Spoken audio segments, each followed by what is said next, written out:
नमस्कार मेरे प्यारे साथियों, मैं डीपी आज एक नए वीडियो के साथ आप लोगों के सामने। आज भगवान विश्वकर्मा की जयंती है, तो इसलिए भगवान विश्वकर्मा की जयंती पर आप सभी लोगों को अनेक अनेक शुभकामनाएं। भगवान विश्वकर्मा विश्व को बनाने वाले हैं, विष्णु के ही अवतार माने जाते हैं, भगवान विष्णु के ही अवतार माने जाते हैं। तो ऐसे भगवान विश्वकर्मा को हम लोग सत सत नमन करते हैं और सभी को उनकी जयंती पर शुभकामना देते हैं। संयोग है कि आज ही के दिन मोदी जी का 75वां जन्मदिन है, तो इसके लिए अपने प्रधानमंत्री जी को भी हम लोग जन्मदिन की अनेक अनेक शुभकामनाएं देते हैं और आशा करते हैं कि आने वाले दिनों में देश को और आगे ले जाएंगे। दो बातें हैं, दोनों बातों को मैं बताऊंगा, लेकिन पहले चलिए बहुत सारी बातें मोदी जी कार्यकाल में हुई होंगी, कुछ अच्छी हुई होंगी, कुछ बुरी हुई होंगी, लेकिन आज जन्मदिन के दिन हम बुरी बातों को नहीं ध्यान देंगे, अच्छी बातों पर ध्यान देंगे। और कुछ चीज़ें जो मोदी जी के समय में ही शुरू हुई और उसमें कितना लाभ हुआ है जनता को, इसके विषय में बात करूंगा। कुछ ही पॉइंट्स हैं, बहुत ज़्यादा नहीं हैं, क्योंकि बहुत ज़्यादा कवर करने की स्थिति में भी नहीं हूँ, वीडियो भी इतना लंबा नहीं हो सकता है। तो आइए सबसे पहले हम यही बात करते हैं कि 2014 से जब से मोदी जी सत्ता में आए हैं, तब से अपने लेवल पर क्या काम किया और उससे जनता को क्या लाभ पहुंचा है कि नहीं पहुंचा है, ये एनालिसिस आप लोगों को करना है, श्रोताओं आप लोगों को। लेकिन मैं थोड़ा सा उस पर हिंट दूंगा बस। सबसे पहली बात, आप सभी लोग जानते हो कि जनधन योजना के खाते पहले लोगों के पास नहीं हुआ करते थे, तो ज़्यादातर ये खाते माताओं के नाम खोले गए और कहा गया कि हर वयस्क नागरिक के नाम खाते खोले जाएं। और इसमें 50 करोड़ प्लस अकाउंट खोले गए हैं, 50 करोड़ प्लस अकाउंट। इसमें आज की तारीख में लोगों ने अपने बचत का पाई जमा किया है। पहले जब खाते नहीं हुआ करते थे तो उनके पास ही रहते थे, कहीं इधर उधर खर्च हो जाते थे, कहीं कुछ होते थे। अब बचत का 2.3 लाख करोड़ रुपीस का इसमें डिपॉजिट भी है। ऐसा नहीं कि घाटे में खाते चल रही हैं सब।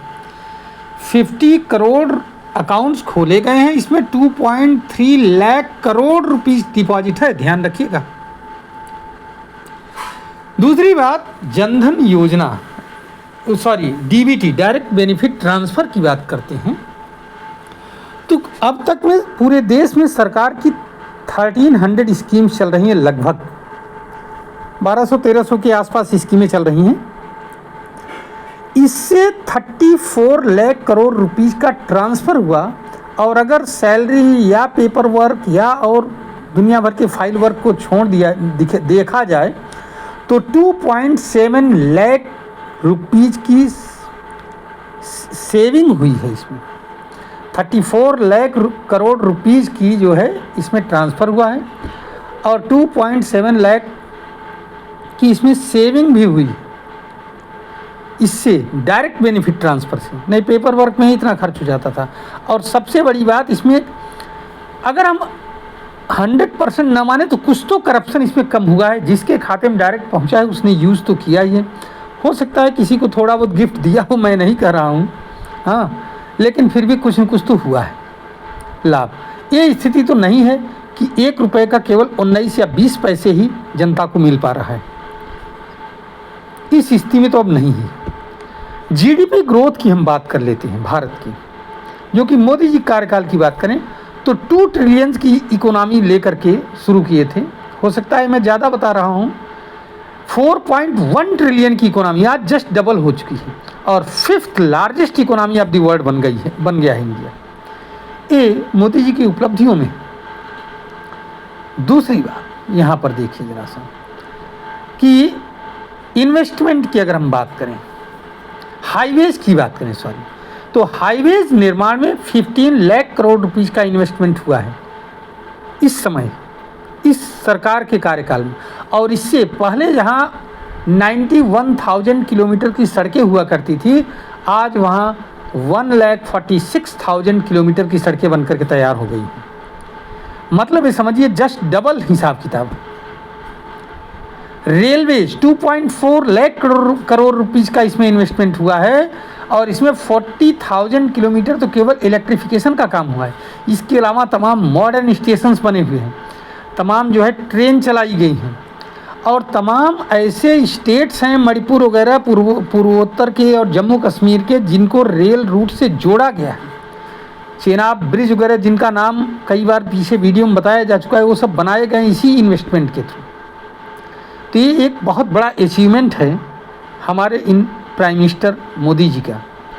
पीएम किसान निधि 2.8 लाख करोड़ रुपीज़ इसमें डिस्ट्रीब्यूट किया गया है और 12 करोड़ किसानों को डायरेक्ट मिला हुआ है, जो 2-2 हज़ार की 3 किस्तें आती उसमें। रूरल इलेक्ट्रिफिकेशन 16,000 करोड़ रुपीज़ का इसमें इन्वेस्टमेंट हुआ है और 18,000 प्लस गाँव में 2 बिलियन 2.8 करोड़ घरों में डायरेक्ट बिजली पहुंचाई गई है 18,000 प्लस गाँव में।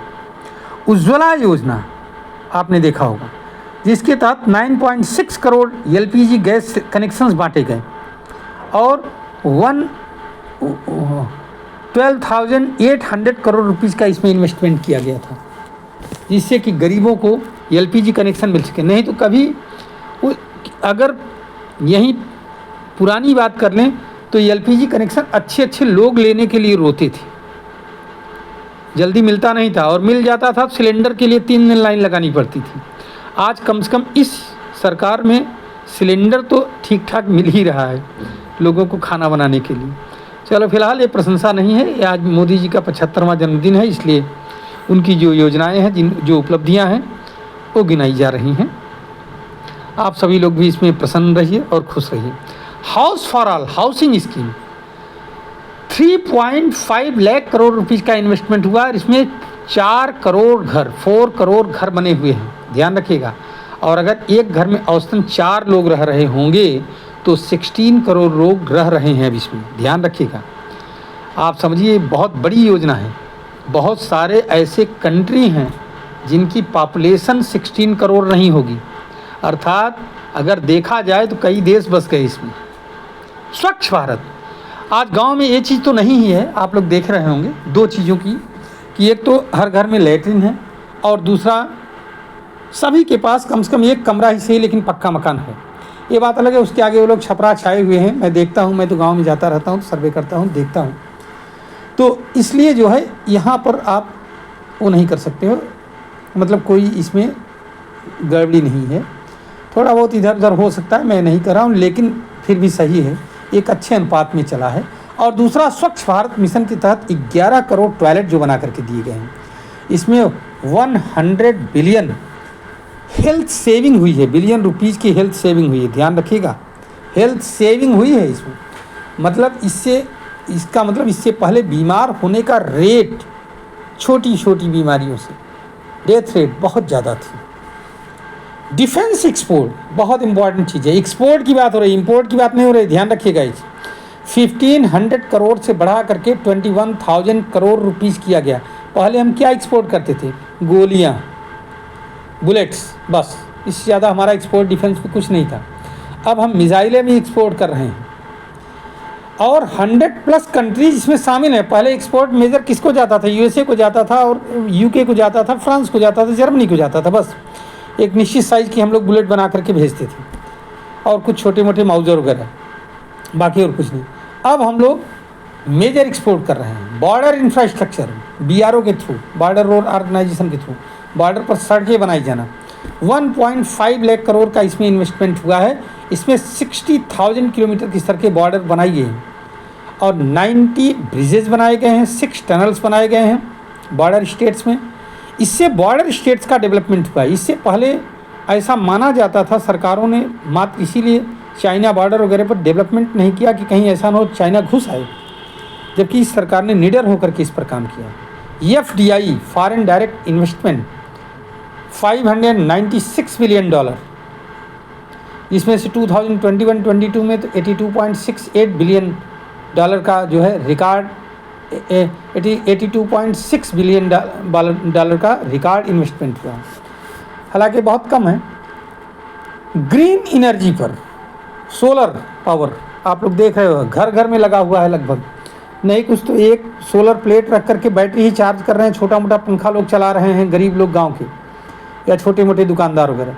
तो ग्रीन एनर्जी पर भी बहुत ज़्यादा काम हुआ है और 76 बिलियन डॉलर का इस पर इन्वेस्टमेंट हुआ है। 32 गीगावाट से बढ़ करके 176 गीगावाट ग्रीन एनर्जी का इस समय प्रोडक्शन चल रहा है इंडिया में।